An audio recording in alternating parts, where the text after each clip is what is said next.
মাত্র এক বছরের ব্যবধানে সুইজারল্যান্ডের ব্যাংকগুলোতে বাংলাদেশিদের জমা অর্থের পরিমাণ বেড়েছে রেকর্ড ৩৩ গুণ।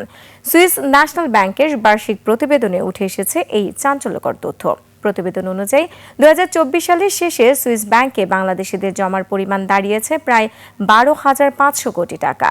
এর আগের বছর ছিল বাংলাদেশি মুদ্রায় প্রায় ২৬৪ কোটি টাকা। বিস্তারিত তাফসির ফিজার রিপোর্টে।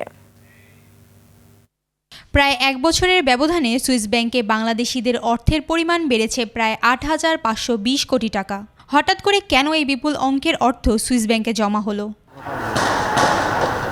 বিশেষজ্ঞদের মতে ২০২৪ সালের ৫ই আগস্ট আওয়ামী লীগ সরকারের পতনের পর সুবিধাভোগীদের এক বড় অংশ দেশ ছেড়ে পালায়। বিশ্বের বিভিন্ন দেশে তাদের অর্থসম্পদ জব্দ হতে শুরু করায় এক দেশ থেকে অন্য দেশে অর্থ স্থানান্তরের কারণে সুইজারল্যান্ডের অর্থ জমা হতে শুরু করেছে বলে ধারণা করা হচ্ছে। এক সময় সুইজারল্যান্ডের ব্যাংকগুলো পাচার হওয়া অর্থ জমা রাখার জন্য অন্যতম পছন্দের গন্তব্য ছিল, কারণ তখন দেশটির ব্যাংকগুলো এইসব তথ্য অন্য কোনো দেশের সঙ্গে আদান প্রদান করত না। তবে এখন আন্তর্জাতিক চুক্তির কারণে আগের মতো গোপনীয়তা রক্ষা করে না, তাই অনেকেই বিকল্প দেশে টাকা পাচার করছে।